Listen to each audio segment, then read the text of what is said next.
প্রশাসনের সহায়তায় আজকের এই পদযাত্রাকে এখানে ককটেল বিস্ফোরণ করা হয়েছে। আমরা এই সরকারকে, এই স্বরাষ্ট্রমন্ত্রীকে হুঁশিয়ার বলতে চাই, বলতে চাই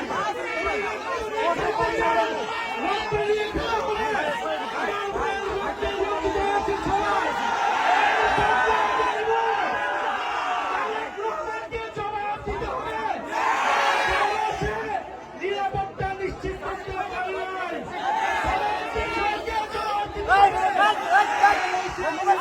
নিশ্চিত করতে পারে নাই। আপনারা ককটেল হুটান, গুলি চালান, বোমাবাজি করুন, এনসিপির পদযাত্রা চলমান থাকবে।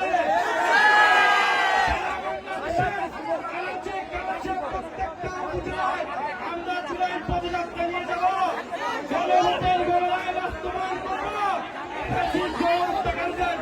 বিচার নিশ্চিত করব এবং সীমান্তের সুরক্ষা সহ তরুণদের কর্মসংস্থান সকল দাবি আমরা নিশ্চিত করব।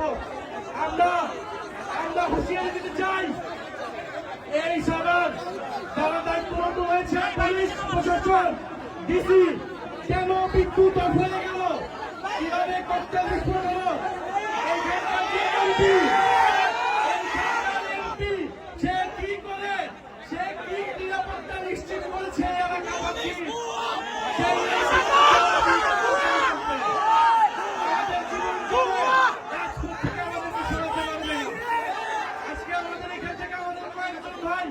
গুরুতর আহত হয়েছে।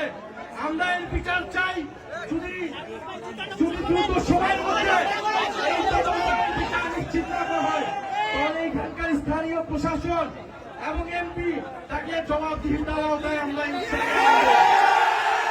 এনসিপির পদযাত্রা চলমান থাকবে।